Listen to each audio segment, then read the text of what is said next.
The genius of Edgar Wright's work isn't hard to distinguish in this day and age. I'm not the first person on this platform to have that opinion, and I'm definitely not going to be the last. The work that he's done is varied, but he still maintains the same style that he's kept throughout all of his movies. Even the movies he's made outside of this video are fantastic in their own right, and I would love to make a video on both Scott Pilgrim vs. the World and Baby Driver someday. Today I want to talk about the crowning jewel of his movies that a lot of people would probably consider. This being the Cornetto Trilogy, Shaun of the Dead, Hot Fuzz, and The World's End. Why is it called the Cornetto Trilogy? Well, I guess I'll just let the movies explain it for themselves.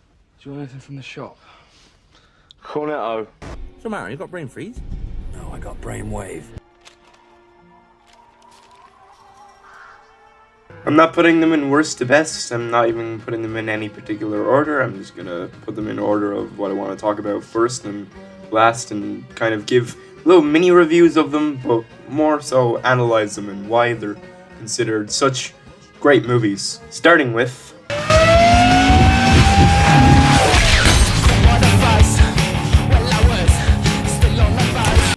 Hot Fuzz is nothing short of a classic. It's a great comedy that makes fun of the common redundant action tropes in action movies at the time, while also embracing them. Which, ironically enough, is the position that Simon Pegg's character is put in this movie.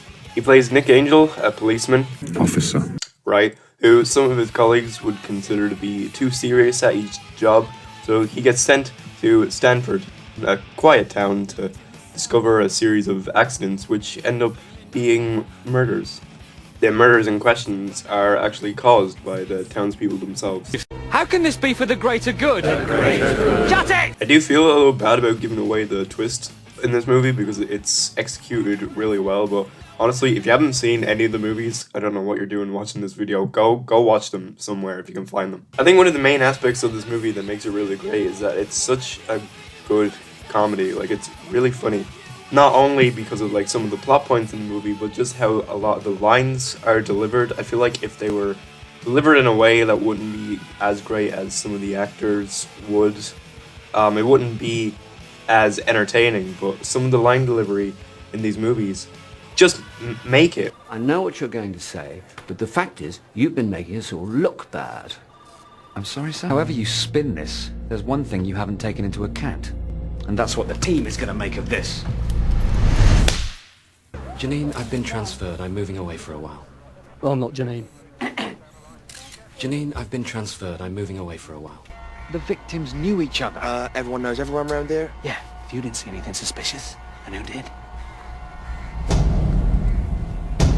And it also adds to the rewatchability of these movies, which all of the Cornetto Trilogy has in its own right. They all have the rewatchability where you can watch it at least like 20 times and still pick up on something, which I think kind of boils down to the writing.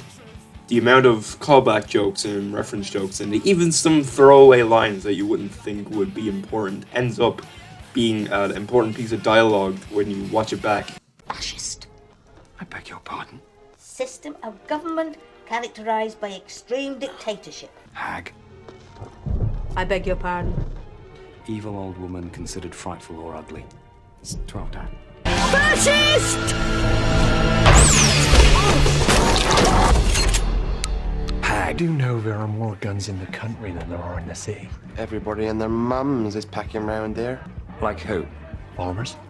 Who else? Farmers' mums.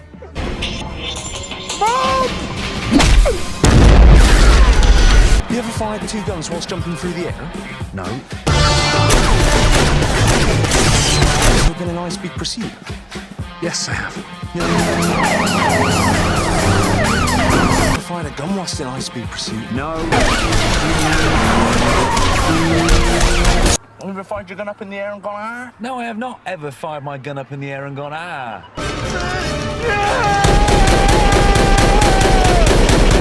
You know how it is? News travels fast. I love struck Romeo. Sing the streets of Fairly.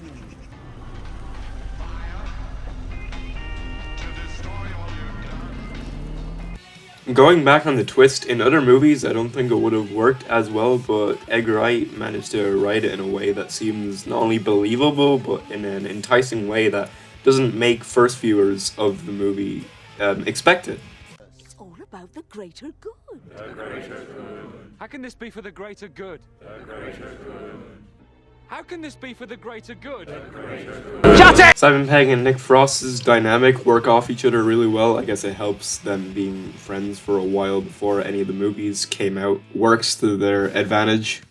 It's satisfying by the end of the movie to see Angel's character kind of embrace his silly side into his job, you know, spitting the one-liners at the end of the movie in the final fight, which is a really well done scene. I think it's excellently choreographed, and also due to the fact that rather than a lot of action movies, they would have probably killed all of the people in the town. None of them actually die. They just get injured, which I think is another nice detail. If I were to rate the movie, it would be an easy 5 stars. It's really funny, it has so much rewatchability, and every time I take a look at it, it never bores me. I always feel the same to whenever I watch it, which is just pure joy. It's kind of one of those movies where you just have a smile on your face all the way through. It's easy to recommend to people because I've yet to find a single person who dislikes any of these movies. So yeah, on to the next one.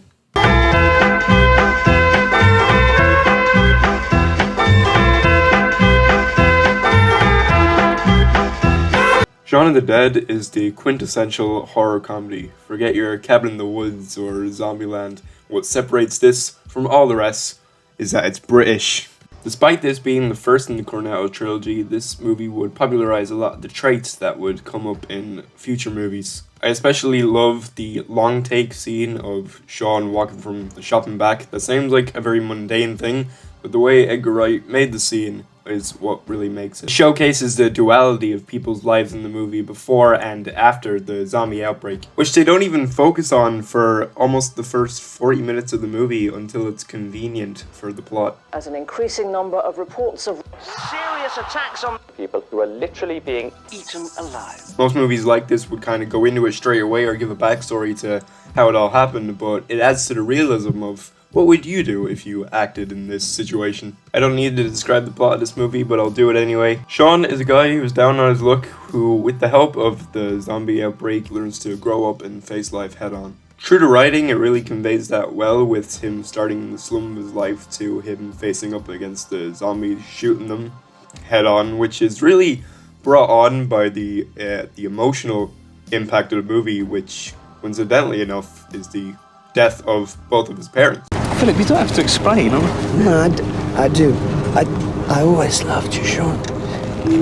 I always thought you had it in you to do well. And you just need motivation, somebody to look up to. And I thought it could be me. Damn, I thought this was supposed to be funny. I think out of all the movies, this one is the most sharply written. And not only is it a good mash of two genres clashing together, but it kind of stands on its own as a genuine good horror movie. Out of all of the movies, I think this one has the best example of all of the callback lines and reference jokes. A Bloody Mary first thing. Now seriously, Mary. Or a bite of the king's egg. Couple of the little princess. Keep together, stay sharp, and follow me. Stagger back in. Back at the bar for Shaun. Nice shot. Reload. I'm on it. You want to live like an animal? Go live in a shed, you thick fuck! Player 2 has entered the game. Ed! Next time I see him, he's dead. Johnny, look who it is! Fuck-a-doodle-doo! And probably the most famous sequence in the movie, the Don't Stop Me Now scene.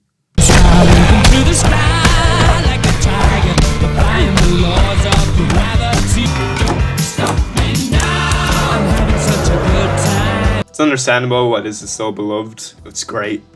I know all of these movies have rewatchability, but I'm certain that Shaun of the Dead has the absolute most. Some lines that you wouldn't catch the first time come back at least the fifth time viewing it. Hell, I didn't even notice the Night of the Living Dead line until I watched it for maybe the 10th viewing. We're coming to get you, Barbara! Of course, the comedy in this movie is god tier. It is S rank to the absolute extremes. Hell, even the first scene, it really sets the tone for the movie of a joke that keeps building and building upon each other. I can really only give this movie 5 stars as well. I kind of like this one a little bit more than Hot Fuzz, but they are kind of on the same level. But I do put this a little bit higher.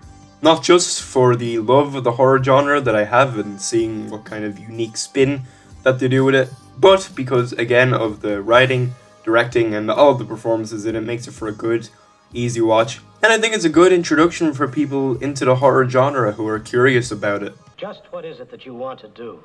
Well, we want to be free. We want to be free to do what we want to do. And we want to get loaded. And we want to have a good time. And that's what we're going to do. We're going to have a good time. We're going to have a party. World's End is the last entry in the Cornetto Trilogy, and while it is nowhere near a bad movie in a certain sense, a lot of people regard it as technically the weakest one of the bunch, and I do want to go over a lot of things of why that's not entirely true, but I will state how lead up to the standards of the previous 2 films, but it is still a really great movie that deserves to be watched many a times. Honestly, out of all of them, I do think this one goes severely underrated just because it's not as funny as the rest of them doesn't mean that it's not worthy of your time, because it absolutely is. So the plot of this movie is that Simon Pegg plays Gary King, who is a guy who is stuck in the past. He wants to relive his glory days and relive a time with his friends of when they did an event called the Golden Mile, which was a pub crawl of 12 pubs and where they did nothing but drink and get absolutely shit-faced. When he calls up his old friends to come back to their hometown, he realizes that nothing is the same as it was when they were younger. This reason being is that everyone in the town is now robots. You know, when you do watch them like back to back, the plots do kind of get wilder as they go on. Like the previous 2 films, this is another instance of genre blending where they make sci-fi and comedy work pretty well together. I think the whole robot aspect of it, or alien, I don't know if it's like they're aliens or robots, but I mean, it's never fully stated, I believe, as far as I remember anyway. But anyway, regardless, I do think that they blend together really well, especially the comedy aspect, of course, is still there. And while the jokes aren't kind of start to finish all the way through, when they hit, they do hit hard. Maybe not every single time, which I don't know what it is. Maybe the writing isn't as sharp, but when the good ones do hit there, they are really good, and it makes for some genuine moments in the movie. Has, Vanessa? No, your wife. Vanessa. Yeah. And we're back, just like the 5 Musketeers. 3 Musketeers, isn't it? It's 4 if you count D'Artagnan. Well, nobody knows how many there were, really, do they, Pete? I mean, history's a sketchbook. Hey, you do know that the Three Musketeers is a fiction, right? Written by Alexander Dumas. A lot of people are saying that about the Bible these days. What, that it was written by Alexander Dumas? Don't be daft, Steve. It was written by Jesus. I don't believe this. A man of your legendary prowess drinking fucking rain. Jesus, I did something right for a change and you fuckers get on my case. Wow, that is the first time I've ever heard you admit being wrong. I said I did something right. Yeah, for a change. So? Meaning the rest of the time you're wrong? Not necessarily. Redundant vessels are recycled, mulched and converted into fertilizer, whereupon they are returned to the earth to promote verdancy and growth. It is a highly efficient means of organic renewal. Mulched? It is a relative few in the light of our long-term plan. You mean a few 100,000 tons of fucking compost? Of course, The World's End still has so much rewatchability of them. Everything is foreshadows at some point or another. You can always catch something the 5th time you watch it, as usual. There was Oliver Chamberlain, Peter Page, Stephen Prince, Andy Knightley, and me. They called me the King. Ollie was funny. He fancied himself as a bit of a player, but really he was all math. There was the first post, the old familiar, the famous cock, the cross hands, the good companions, the trusty servant, the 2-headed dog, the mermaid, the beehive, the king's head, the hole in the wall, all before reaching our destiny, the world's end. There was drama, and of course, there was drinking. Pint 6 put Oman out of commission, so we carried on without him. 9 pints in, and it was us against the world. Things got mental in the beehive, so we repaired to the Bowls Club, or as we like to call it, the Smokehouse, which is when it all went fuck up. Everyone got Power and Pete chucked to Whitey, so we had to bench him. The performances in this movie are really great, as usual. They swapped the dynamic with Simon Pegg and Nick Frost in this movie. Usually, Simon Pegg's character would sometimes be the straight man, although in Shaun the Dead it was kind of a mix of both. But in this one, you know, Nick Frost is the serious one, which is kind of unnerving to see at first, but you kind of get into it, you kind of realize why, and there is somewhat of a reason why, but I will get into that in a bit. I just think the dynamic was interesting to flip them. It was a cool thing that they decided to do for this movie. I don't usually talk about this from movie reviews, but I think this one out of the three has the best soundtrack, all of them. It has a lot of great, like, kind of 90s bangers that is really used well in the movie, and just other stuff as well. Obviously, I think one of my favorite instances is Whiskey Bar by The Doors being used in the movie. It really gives a lot of atmosphere to the scene that it's used in, and I like it a lot. I think at some points in the movie, it does actually have a lot of heart as well. There is a lot of kind of intimate moments between a lot of the characters and the relationships in it, and I think that is down to something that I noticed on the most recent viewing of it. Now, this could be just up to interpretation, and I don't want to go too deep in it. I don't want to really read into what it could really mean. This is just something I feel like I took away from it, so don't take it completely to heart. This is kind of just my interpretation and opinion on the matter. So I want to talk about subtext, specifically more so the subtext of this movie, and maybe how it ties in to the rest of it as a whole, and how the subtext of all the movies make it a cohesive trilogy. So we know Gary is supposed to be a character who supposedly never grew up, is a guy who is stuck in the past and longs for days to be the way they were back when he was a teen and when he was younger, and everything was a lot better, which is a good commentary for, you know, adult life. Everything gets a lot boring when you're not doing random shit with your friends as a teen. But at this point in the movie, whatever age he's supposed to be, how come he does it all of a sudden? Like, he just chooses to do it now. Yes, it could probably just be from the push from the therapy session at the beginning of the movie, but something that you pick up on when you watch it, and a lot of the details of it, Gary is clearly in a depressive state, and I feel like doing the Golden Mile again with all of his friends was, before the world ended anyway, was going to be the last thing he did before he ended his life, before he was going to kill himself. It's evident in his desperate need for things to be better when he was a lot happier, and blocking out, and for the first half of the movie, almost kind of ignoring any bit of threat or anything suspicious by drowning himself in alcohol. There's a point where he has luggage, but he clearly only, you know, it's not enough, or he only brings enough for, you know, the one trip. Like he's not staying long. And I think the most clearest and obvious placement of this is near the end of the movie, where Gary and his friend Andy, who's played by Nick Frost, get into a fight, and Gary's sleeves end up coming off, and you see bandages around his wrist and a hospital tag, meaning he was only, you know, he got out, or he broke out of hospital pretty much not that long before the events of the movie. It's honestly pretty sad realization when you see all of this, and it kind of it's kind of hard hitting how the whole point of the movie was for that reason. It's really sad. Now, the other two movies don't have dark undertones like that, other than, you know, the murder from flesh-eating zombies and murder from other people. A lot of murder going on, but the subtext in the other two movies are almost kind of like a story of life. So, from what I picked up on, I'm believing that Shaun of the Dead is basically about growing up. You know, Shaun has to deal with the death of his parents, and he has to defend all of his friends and try his best to keep all of his friends safe from the zombie apocalypse. You know, all of these events kind of make him get out of this slum and make him grow up faster for the benefit of everyone around him.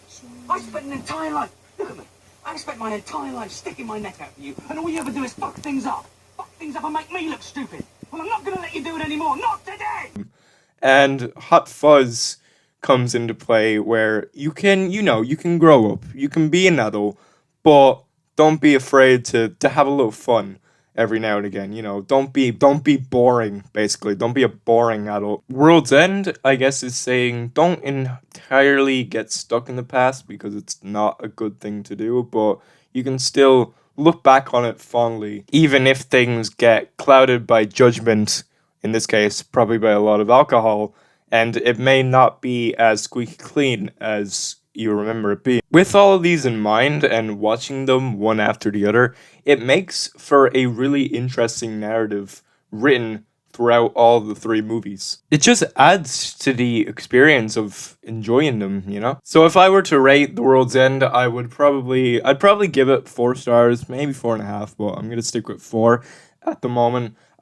It's good. It's a great movie. It's still a really good comedy that you can watch with a bunch of mates, and you know, you can recommend it to people, especially if people are a enjoyer of sci-fi. I think they would really appreciate a lot of the stuff in this movie. It's an interesting story anyway. It's a very unique kind of plot as well when you see a bit. I haven't really seen any movie kind of do something like this and make it work well, but you know, be it Edgar Wright having all of his work be pretty good, it makes it, you know, it makes it interesting and it makes it work. While it's not funny all the way through like the other two movies, it still has really great moments, still really funny parts in them. When they hit hard, they really hit, and you know, they're written really sharply, and the performances are great in the movie as well. There's a lot of talent spread throughout all these three movies, but especially this one as well. But yeah, these movies will always have a place in my heart. I've seen them for so many years. I think I've seen them kind of young, actually,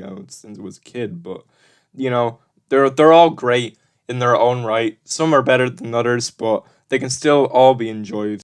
And no matter how many times I watch them, I will never be bored. I will always get the satisfactory rewatchability of them. And that alone kind of just solidifies the genius of all of these movies.